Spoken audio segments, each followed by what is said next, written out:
1992 में राष्ट्रीय शिक्षक पुरस्कार से अलंकृत किया था।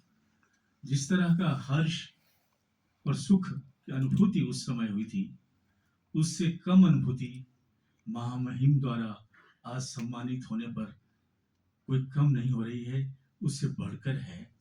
और जीवन के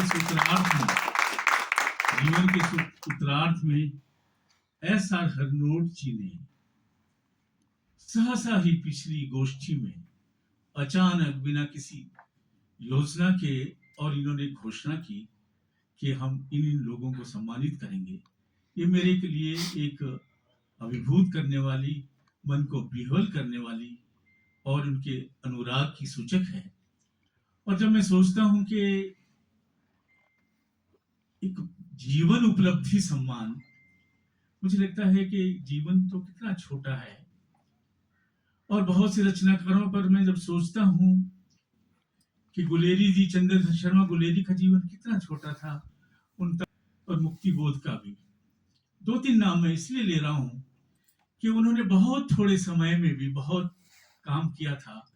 और मैं उस दृष्टि से जब अपने कार्य को देखता हूं तो मुझे लगता है कि इतने अभी जीवन का ये उत्तरार्ध है, 75 पार है, तो केवल 17 पुस्तकें या 18 पुस्तकें ये कुछ नहीं है। परंतु हरनोट जी ने मेरे इस रचना क्रम को पहचान दी। ये एक बहुत बड़ी बात है। एक बहुत बड़ा रचनाकार जो एक मेरे सीजन के साथ साथ इनका सीजन भी साथ साथ चलता रहा। हरनोट को मैं नहीं जानता था। पहला कहानी संग्रह छपा पंजा, और जब मैंने पंजा की कहानियों को पढ़ा तो हरनोट की पहचान की। लगा कि हरनोट प्रेमचंद परंपरा के एक सशक्त हस्ताक्षर है और जिन्होंने रेणु की जो परंपरा है उसको और आगे बढ़ाया है। मैंने इनकी सारी रचनाओं को पढ़ा है, शुरू से लेकर आखिर तक। ऐसी कोई रचना नहीं है जो मैंने इनकी नहीं पढ़ी है। और उन पे मैंने समय समय पर लिखा भी है कि ऐसा प्रख्यात लेखक जिसकी पहचान देश से बाहर हिंदू सम्मान से भी होती है, और वो शख्स दूसरों को ही सम्मान दे रहा है।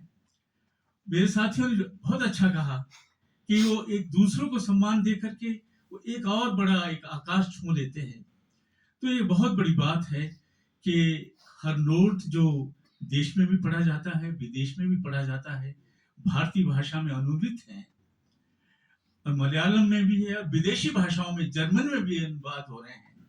तो ऐसा प्रख्यात कथाकार अगर हमें सम्मानित करने के लिए अवसर प्रदान कर रहा है, उसके लिए चयन कर रहा है, और उसके लिए इतने महामहिम जैसे गौरव के प्रतीक हमारे प्रदेश के, वो इस सम्मान समारोह में उपस्थित हैं हमें सम्मानित करने के लिए, तो ये मेरे जीवन के लिए बहुत बड़ी उपलब्धि है।